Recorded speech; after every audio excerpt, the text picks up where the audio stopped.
and we are continuing our Tech Tuesday series. We have been going through the ISTE student standards this month, and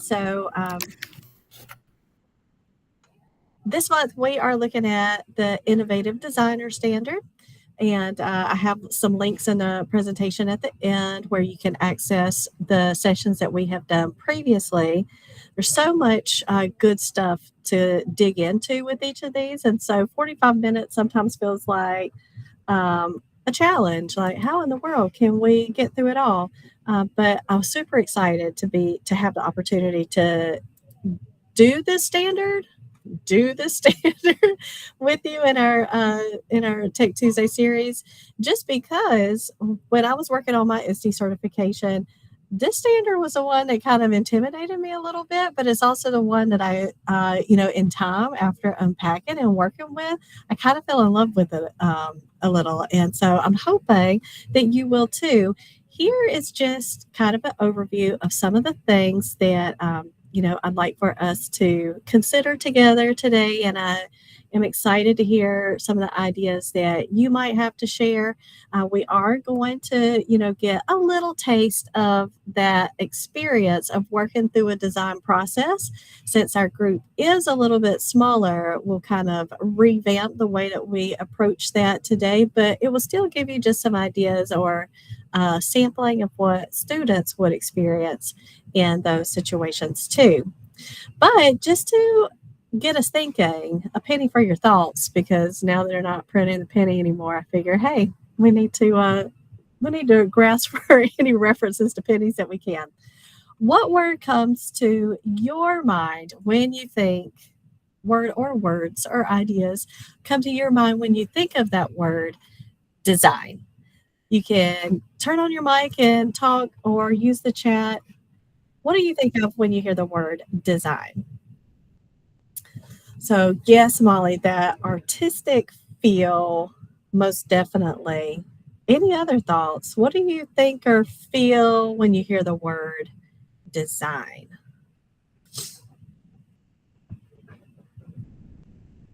Creativity, most definitely.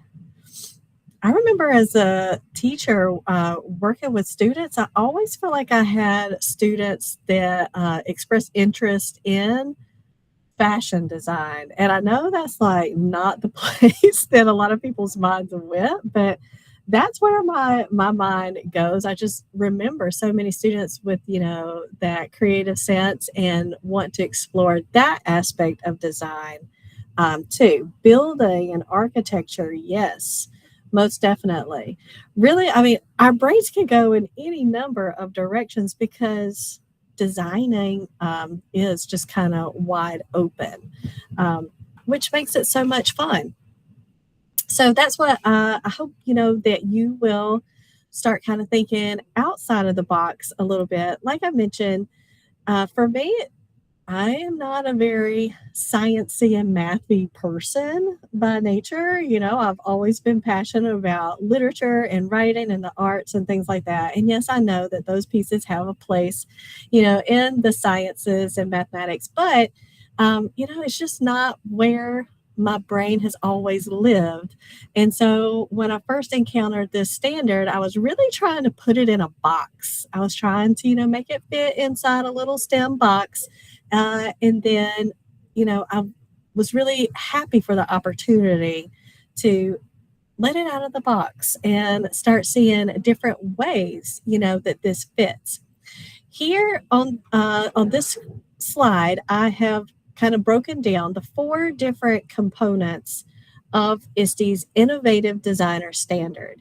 And I have linked here, when you open the presentation, you'll be able to click here to go to the ISTE site so you can see this in more detail. I really love that website because everything that I have kind of highlighted in pink here on their site, they will expand and unpack those terms for you a little bit. So when you see like the term design process and you're wondering what exactly is that, as I wondered, then you'll get some really great examples or ideas you'll see, what exactly are some examples of innovative artifacts? Does it have to be like 3D models and, things with gears and motors like I was thinking of, and especially when we see this word prototype. So I definitely encourage you to explore the ISTE website. They have great videos too that show, real educators putting this standard in action across the content areas,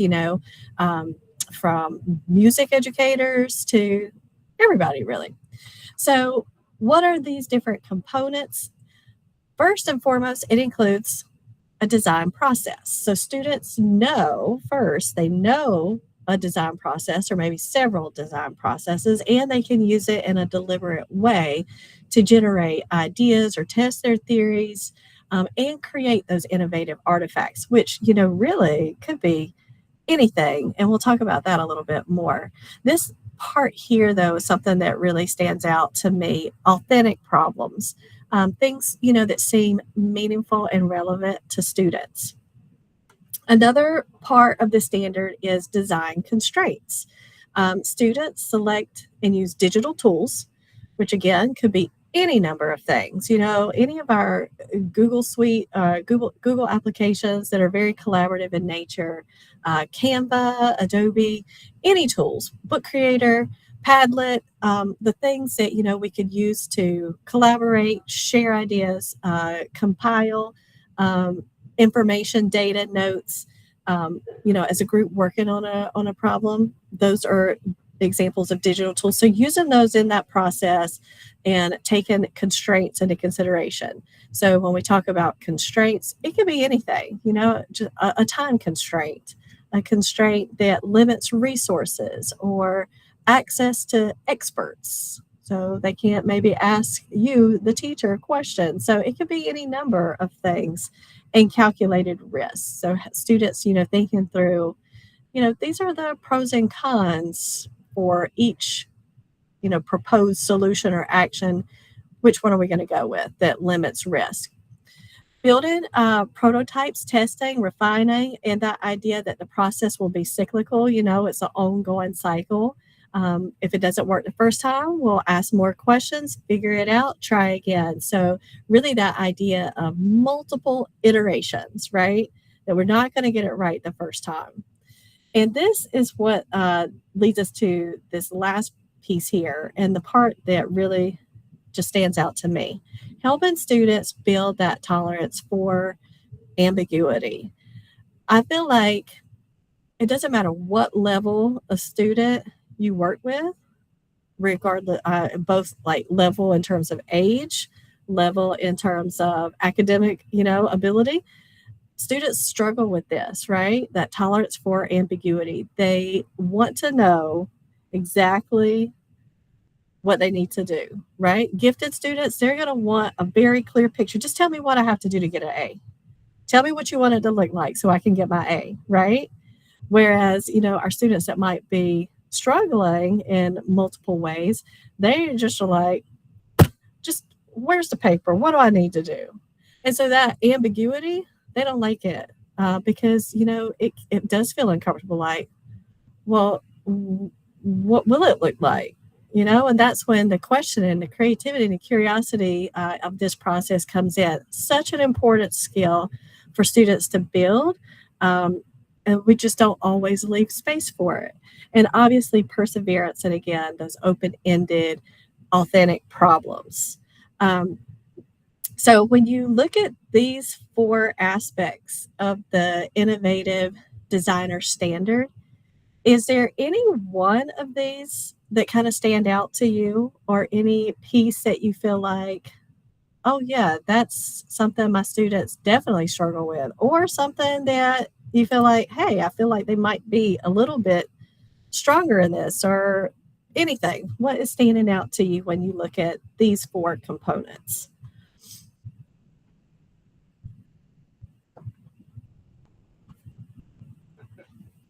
I keep thinking about adults with this 2K. Like I think sometimes it's hard for us as adults, which means that it's hard for us to set up the environment for students to have some of those things. And so, looking at things, but like realistically, we all have constraints, meaning access to certain things, time, right? How much time as a librarian, how much time do I have to do something? So I have to modify because of that constraint. So I think sometimes we have to frame it around our own environment as adults, and then how do we transfer that to students too? Yes, I agree completely. And I feel like, we see it ourselves too. Like when we attend professional development or, just anytime we're kind of pushed outside of our box a little bit and what we're asked to do, or if we try to push others outside of their box, like it's a little nerve wracking, right? And I feel like the innovative designer standard is very much to like trying to push students out of their box. I don't always like it when people try to push me out of my box. Boxes are nice. They stack neatly. Yes. Yes. Questions, all like those questions, what exactly should it look like? And especially like if you've taken the True Colors personality test, I know a lot of times teachers fall into that. The gold color, like the rule followers, and things have to line up neatly. Yes, so most assuredly, that's something for us. It's a good self-awareness thing to think about. Well, I wanted to start because, for me personally, and, everybody else might might have a really awesome handle on this. I was just telling you, like, for me personally, when I first heard design process, I was like, what is that design process? So what does that include? I wanted to just give you some examples of different design processes. First and foremost, it doesn't, this is not one specific thing. This could, manifest itself in any number of things. There's a lot of different design processes out there. And so I wanted to just share some of those with you, starting with the oldie but the goodie, the one that, we've all heard of, the scientific method, right? It's been around forever. I used the scientific method when I was a student. That's a design process, kind of working through, okay, here's our question or here's our problem, or here's what we're trying to figure out. Let's brainstorm ideas or our hypotheses and so forth. So I've linked here to Can't Beat Khan Academy. This is just a nice resource. So if, you want to give students that overview, it's a good tool.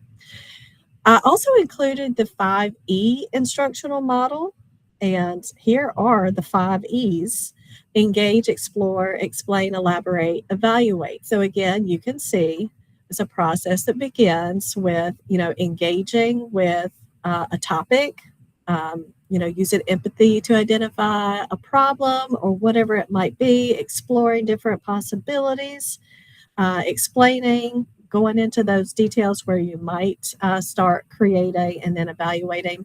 I included this because we especially see that in our district with some of our HMH curriculum. So we have our HMH science curriculum, especially at the high school. And HMH has kind of, taken that 5E instructional model and references it and uses it a lot in the activities and things that they use. So I included that, and the link here will take you to a resource that gives you a lot of great ideas about what do student behaviors look like in each of these 5 steps, and what do teacher behaviors look like in each of these 5 steps.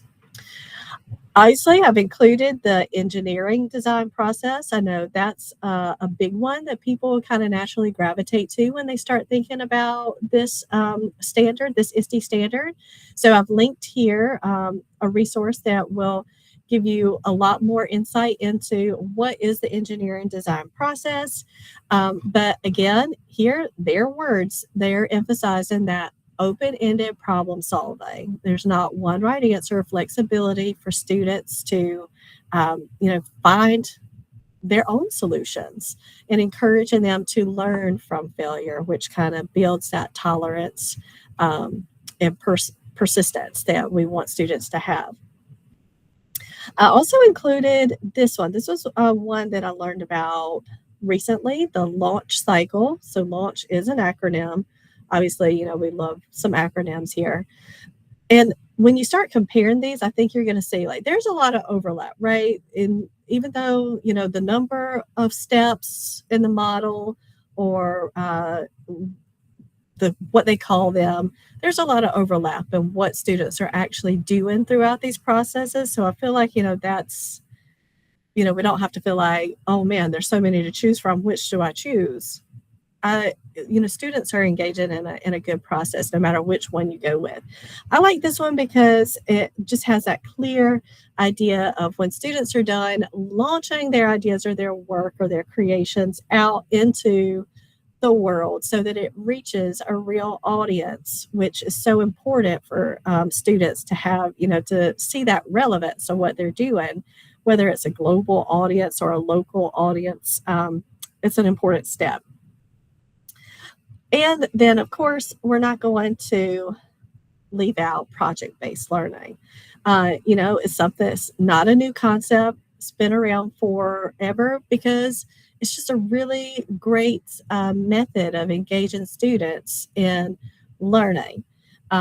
One thing that I did want to share that connects nicely to this. So here I have linked a resource that, does walk you through the different steps of, designing a PBL unit. But even better, DPI has shared this North Carolina Micro PBL 2.0 project creator. And I think this is just such an exciting tool. I'm going to show you what it looks like. This is a custom GPT that they designed that is pulling in, working strictly from North Carolina standards that will allow you to paste in a specific standard, grade level content area, and it will guide you through the process of designing a PBL unit. Because, let's face it, designing a whole PBL unit, it takes a lot of work and time, especially to make it, really good and meaningful. Right now, I'm going to show you an example of what this looked like what it created for me with one example. But while I'm doing that, I definitely encourage you, go ahead and open this up. I've linked in here where you can find your standards very easily. So if you don't just sit around with your standards on your computer, you can come here and just grab your standards or grab a sample standard if you want to experiment with it. So when you open it up, I'll start from the beginning here and then share kind of where I ended up. So when you open up the Micro PBL Planner Project Creator, it looks like this, very clean, no fuss, no muss. And it just says paste the full text standard. So just copy and paste the standard, then add grade and subject, and that'll get you started. So I just pasted that. I'm going to show you my results. Let me scroll back up here. Okay. So this is what I did. I used 7th grade social studies because I wanted to choose something that was not very obvious science and math, right? And so I just chose this a standard from the grade 7 social studies curriculum. Explain how values and beliefs affect human rights, justice, and equality for different groups. That's all I had to put in to get started. And then it's going to go. And it's going to go back and forth and give me opportunities all throughout the way to add ideas, revise, ask for, more clarity, whatever. As I went through this, I didn't really do that because I just wanted to see, what it would continue to do and offer me so that I could show you kind of what that looks like. So on my end for this example, you're not going to see much interaction. Definitely, encourage you to have that interactive step when you're using this. So then here's what I really love about this. It asks for my location because they will be able to tap into local organizations, local history, any issues that it can recognize that are happening in this area.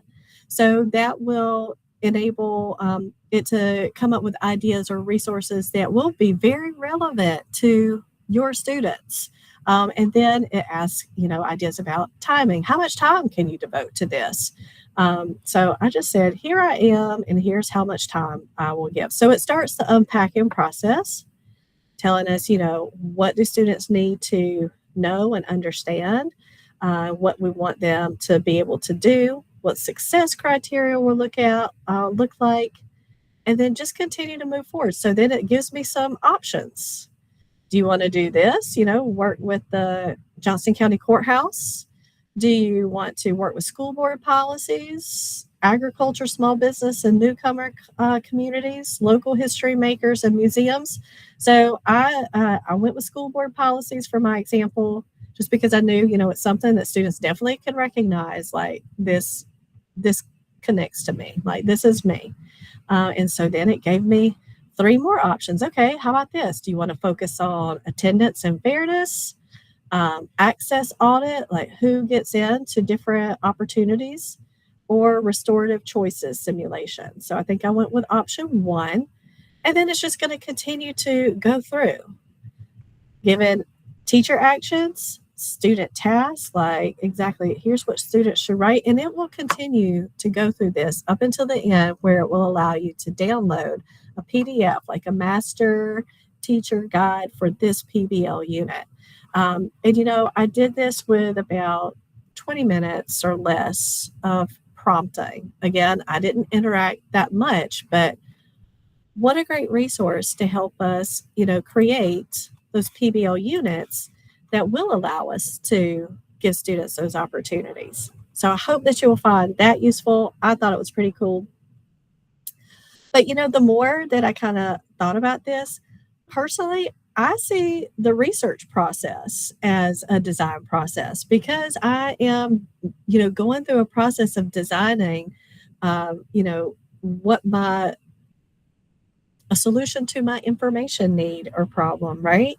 And it is also a very cyclical process. Like, here's my plan. Let me execute it. Oh, I didn't get what I need. Let me go back and try this. So even, again, challenging my original thinking about what design process looks like, the research process, I feel like is an example of a design process too. I've linked it here, just 2 examples of a design process that you could use. The guided inquiry design is a great process to kind of guide that information seeking process. And then Big 6 modified to Super 3 for the elementary level is also a good one too. So those are just a couple of things to leave you with, to explore. This book creator STEM teacher guide, and don't feel like because you see the word STEM that it's not something you could use. This teacher guide includes resources for several.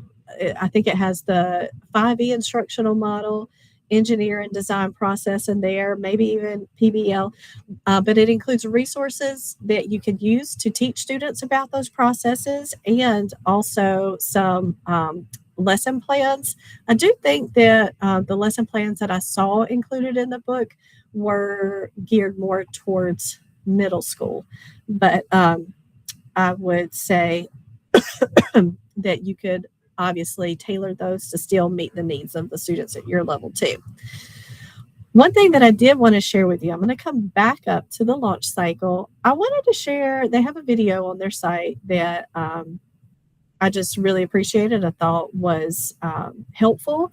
The first part of it just explains, again, the design process before launching into the launch cycle more specifically. So I'm going to share that with you now just for a minute. And if you have trouble hearing this, please let me know. So Creative Design Challenge. Oh! Thinking is a flexible framework for getting the most out of the creative process. It is used in the arts, in engineering, in the corporate world, and in social and civic spaces. You can use it in every subject with every age group. It works when creating digital content or when building things with duct tape and cardboard. Although there are many models for design thinking, we have developed the student-friendly launch cycle. Here's how it works. In the first phase, students look, listen, and learn. The goal here is awareness. It might be a sense of wonder at a process, or an awareness of a problem, or a sense of empathy toward a group. Sparked by curiosity, students move to the second phase, where they ask tons of questions. This leads to understanding the process or problem through an authentic research experience. They might conduct interviews or needs assessments, research articles, watch videos, or analyze data. Students apply the newly acquired knowledge to potential solutions. In this phase, they navigate ideas. Here they not only brainstorm, but they also analyze ideas, combine ideas, and generate a concept for what they will create. In the next phase, they create a prototype. It might be a digital work or a tangible product, a work of art, or something they engineer. It might even be an action or an event or a system. Next, they begin to highlight what's working and fix what's failing. The goal here is to view this revision process as an experiment full of iterations, where every mistake takes them closer and closer to success. Then, when it's done, it's ready to launch.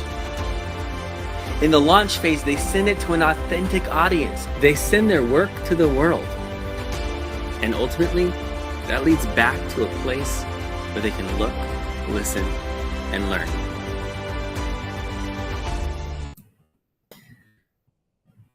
So a couple of things that I really loved about his explanation was, again, that emphasis that this is a process, not just the launch cycle. All of this is something that is appropriate for students of every level, every content area. And he gave those really good examples that, it doesn't have to be, like the 3D printed model. It could be something that they create digitally, or, an artistic creation, or an event, or anything. Really that we could think of that students create in response to, kind of a real world problem or challenge, or, whatever we put before them. Does anybody have any ideas or thoughts that are just kind of jumping out to you? Things that you have already done or tried maybe that kind of fall into this that you'd like to share before we move forward?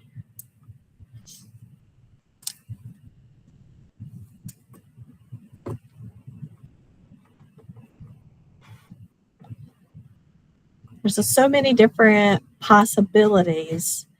I mean, I would love, please, if something comes to mind, keep adding to the chat so we can get ideas from one another.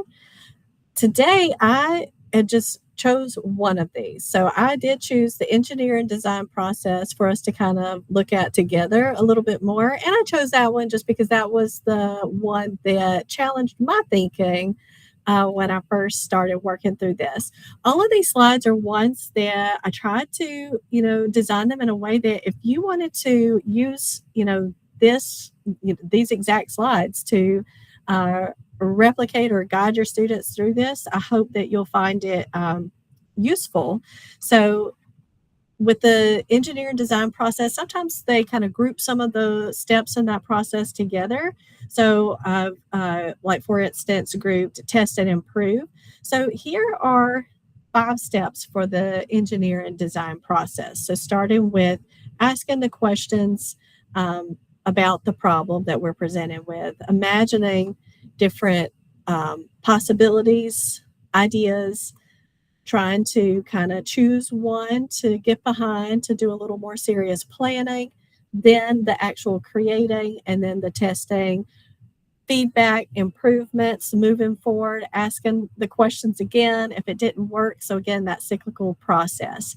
Here's a great video too that you could use to help introduce your students to this specific design process. And I've also linked here a lesson. This is from Go Open, which we're going to take a look at that together in a minute too.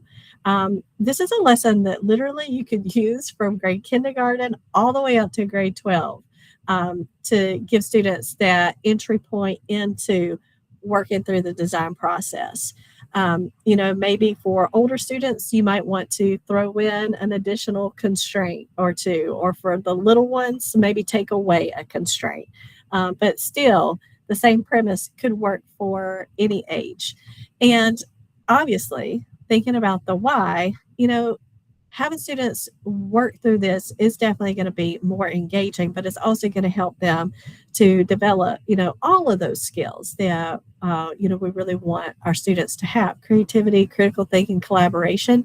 But it's also reinforcing some really important digital literacy skills that it's just so critical for our students to have, as they work with various digital tools, but also, the research that they put into learning as they go throughout the process. It's perfect to get cross-curricular connections, for example, between literacy and STEM. I think about students at all ages that, reading is not their favorite thing. And so, finding ways to, make that bridge between the act of reading and the more hands-on activities that engage them and reinforce their understanding of what they read, or, refer back to details from a story. That's always a win, right? And then again, just the relevance by making connections to real world problems. So here is an example. And again, this is a slide. You can feel free, please use this.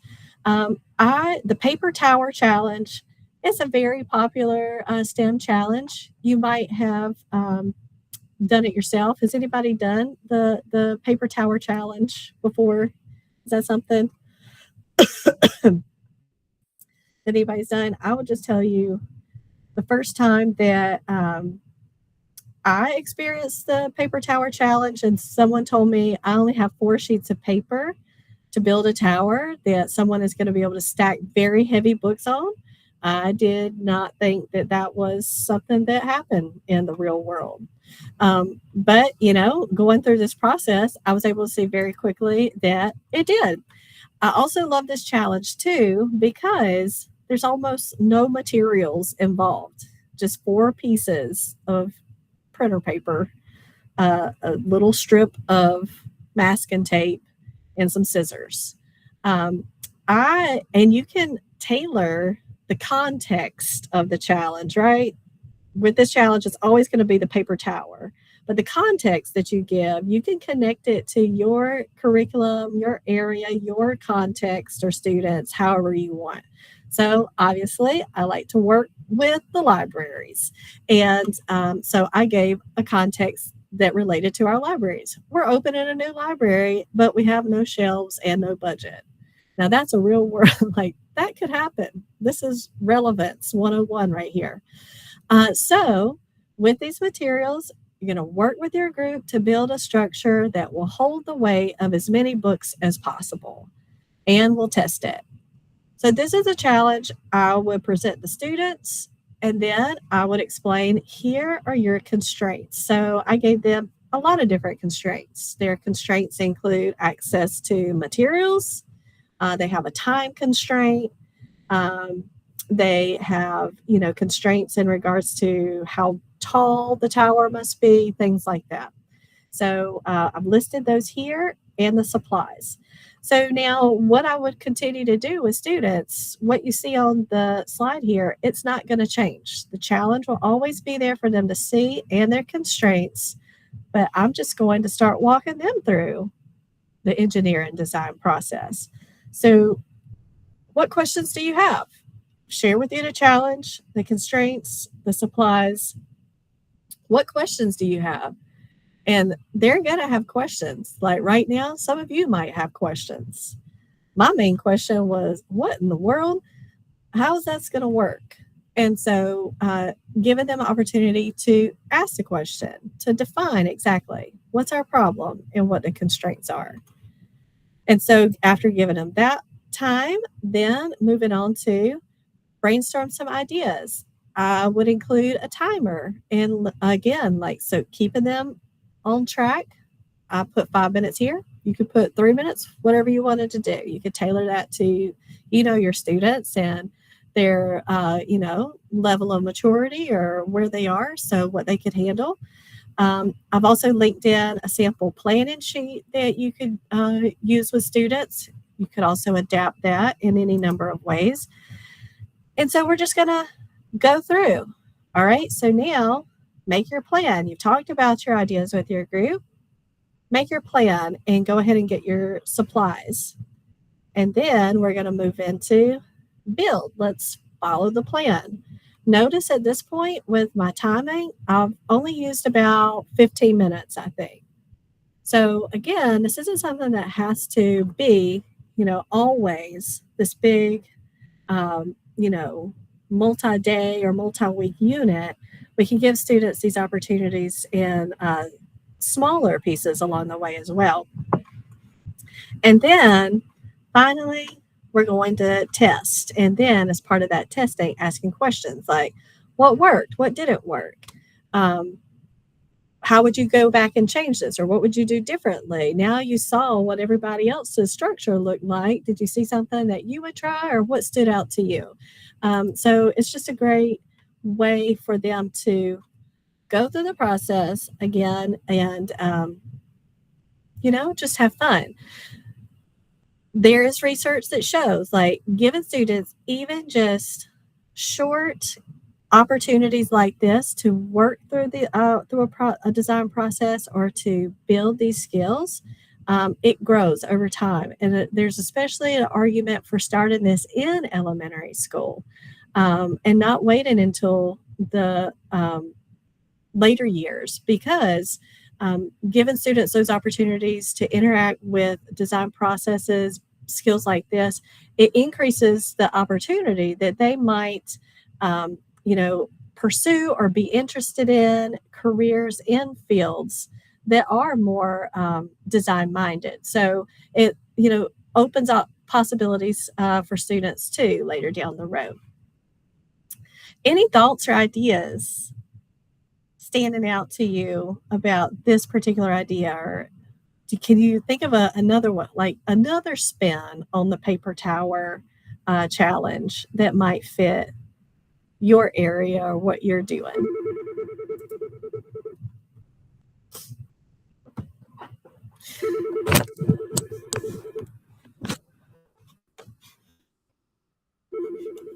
Well, we're going to, oh, nice. Thank you. I've shared some stuff in the chat, Kay. This saw was that now. Similar, but I felt like math and science were not things I was covering well enough. So I used the design thinking process, and the slides should be pretty self-explanatory. It says middle school, but we did it in elementary and just kind of worked the numbers a little differently. But it was a lot of fun to, get that kind of like level of engagement where they had to think about, I have a limited amount of money. I can only buy these supplies. What are our, you have to kind of have that rough plan before you buy the supplies, and then you do the iteration, after you test. And so it was really interesting, but to be very truthful, it wasn't smooth. I'm glad my principal was not in there to observe this attempt, but I'm glad we did it.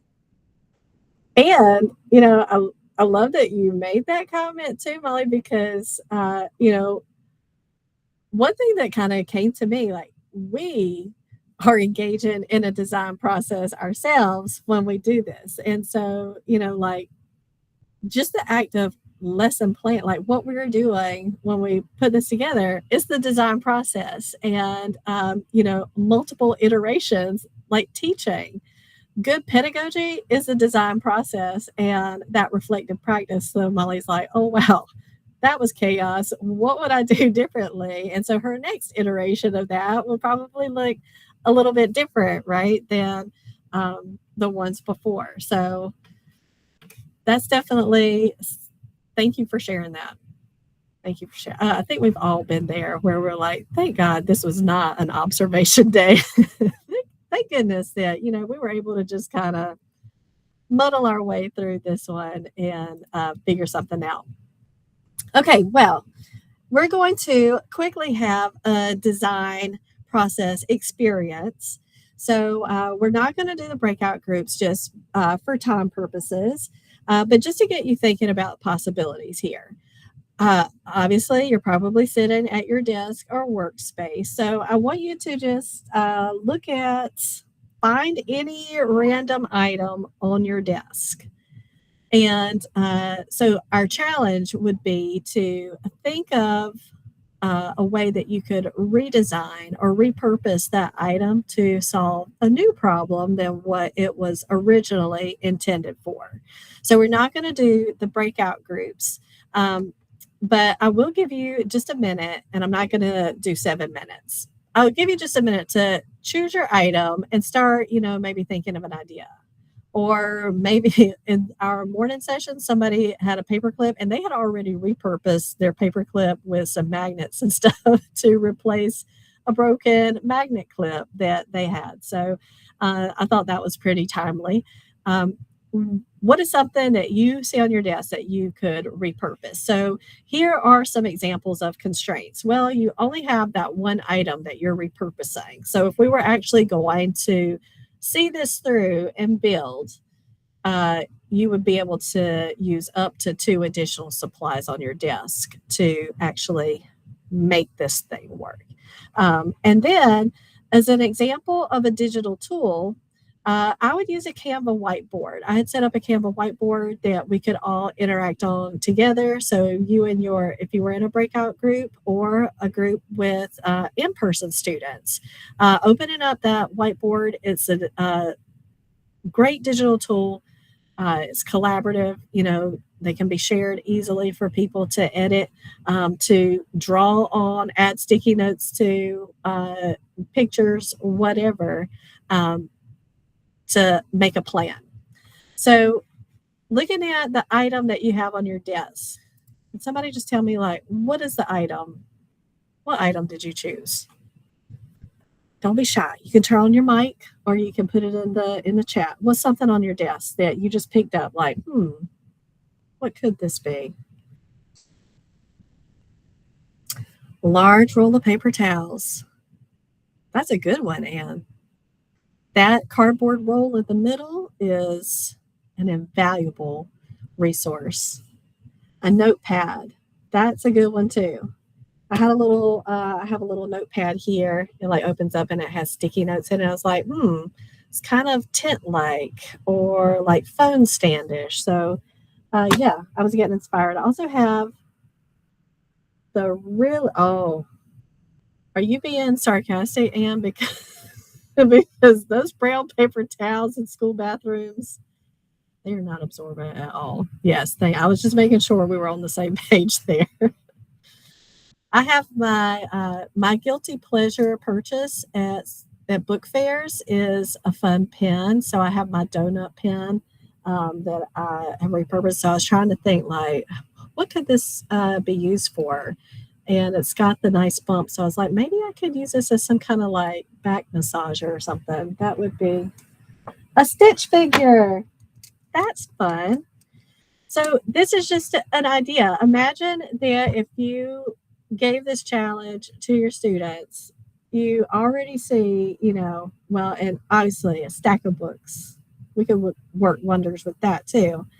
So, all right, students, you all have your item. If you went into a breakout group right now and you did what we just did, sharing here's what I have. Okay, now as a group, let's choose one that we can all get behind, and let's come up with an idea. What do we want to repurpose this as? And then go to our whiteboard. Let's start making some notes or some little sketches or whatever. That's working through a process. And if we did that, if we saw it through to the end, here are some takeaways to keep in mind for what we just did, but overall, really emphasizing iteration over perfection. And again, we know some of our learners, they just want it to be perfect. I'm not going to lie. I'm one of them. I'm learning though. I'm getting an education for sure, but iteration over perfection. It's about continuing to try another idea, new ideas. And then also that idea that, it's not about what you build. It's not about coming up with the next Nobel Prize winning technology or idea, but it's just about really thinking about our thought processes and our ability to test and persist and keep going until who knows what we might come up with, right? So think about, the skills that we just used. Obviously, we were doing a lot of creativity and critical thinking there. If we did have that opportunity to, carry it through, there was a lot of communication and collaboration at work with this and building that perseverance and grit.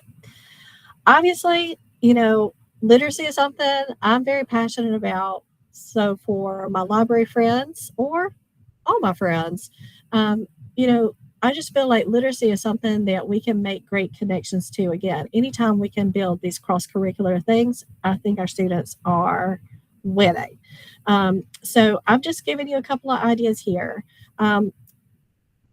Children's books. And I really want to emphasize that children's books are not just for elementary school spaces. Children's books have a very important purpose at all levels. They can introduce students to complex ideas at a really nice entry point that opens the door for so many things. But, I could come up with a STEM challenge for pretty much any children's book you give me. This one, it's probably pretty clear. Rosie Revere, engineer. That's an easy STEM connection right there. But any book that we read, we could come up with some kind of challenge that could accompany it to work with students. A couple of other ideas for you to think about. Think about how you could incorporate a STEM challenge with your Battle of the Books teams, library friends. We don't want that experience for students to just be like, answer questions. And we want to have team building. We want them to, enjoy the experience. So having a STEM challenge connected to one of the titles that, most of your team members have read, it'll be fun for them. Collaboration to build on their team, but also it's still going to be reinforcing ideas and details in the text. A lot of librarians or English teachers or anybody in general really could do this, but they like to sometimes do First Chapter Friday or whatever you want to call it, where they read the first chapter of a book or a first segment of a book to try to get students interested in it so that they'll want to continue to read the whole book. So maybe, you have First Chapter Friday and then the following week you follow up with some kind of STEM challenge. So a lot of different ideas there.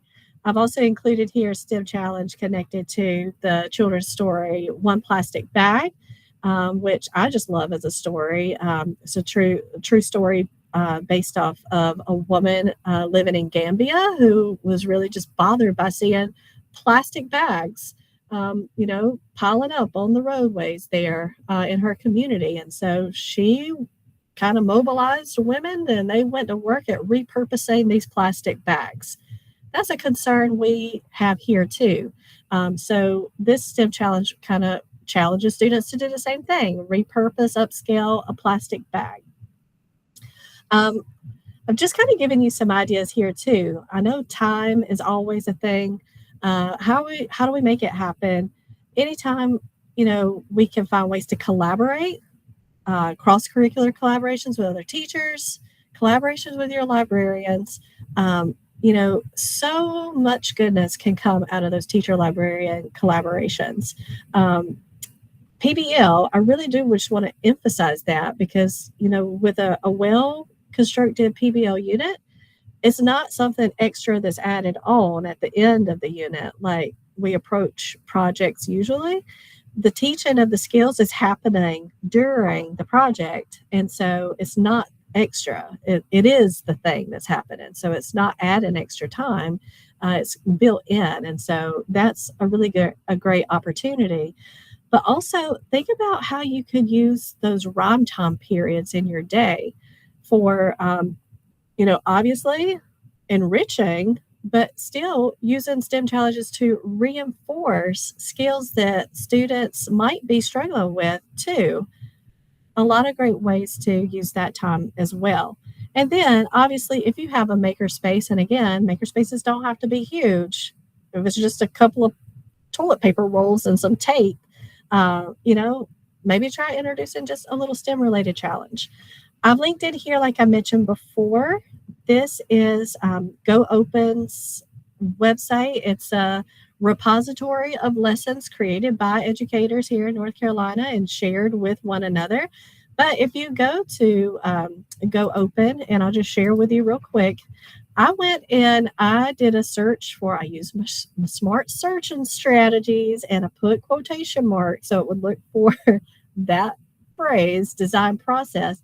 I have 167 results of lessons to introduce students to the design process. And you'll see that a lot of these, they span the grade levels, and even if they don't, can very easily be tailored to meet the needs of students in your grade. So if you're looking for ideas, again, sometimes take what's there and just tweak the context to fit, the unit that you're studying with students, would be a great idea. And yes. Does anybody have any thoughts or ideas, anything that is standing out to you, as you think about innovative designer standard? I know we went a little over our time. Thank you, Laura, if you haven't already left, for being here. But any ideas or anything that is pressing on your mind?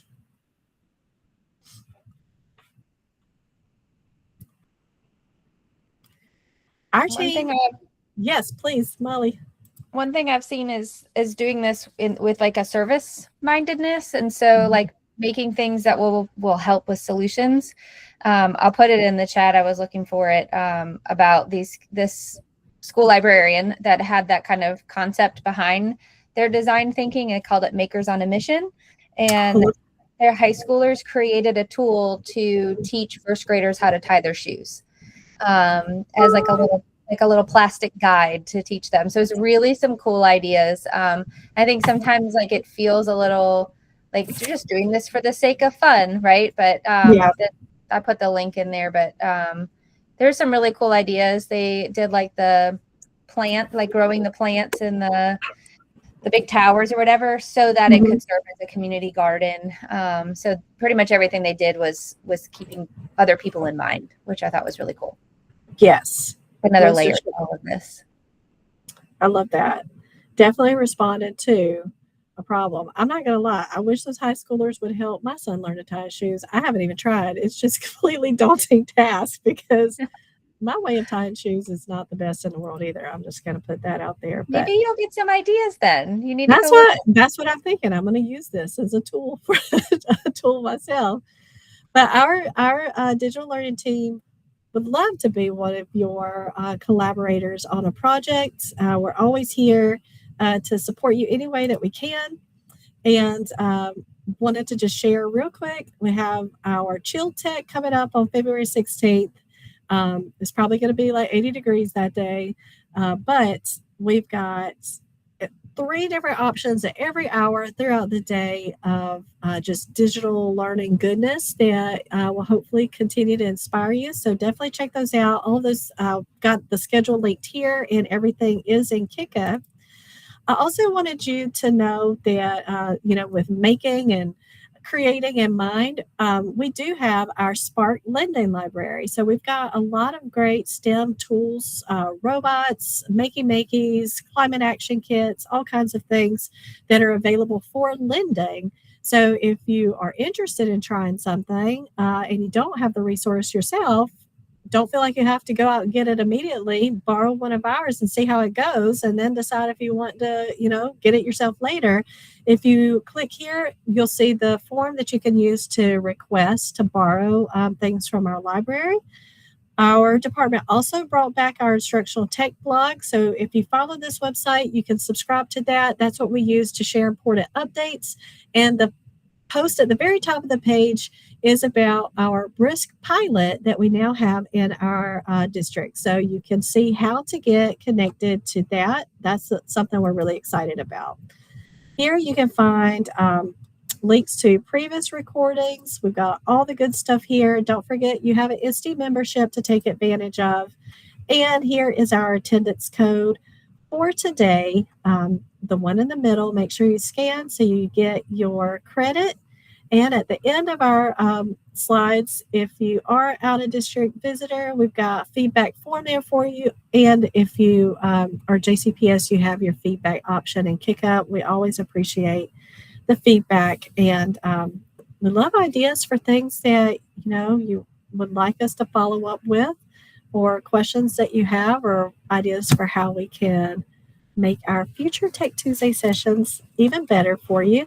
So thank you so much for being here. And again, I'm sorry I went over. I always do. I always do. But yeah, I'll stick around if anybody has any questions or wants to share ideas.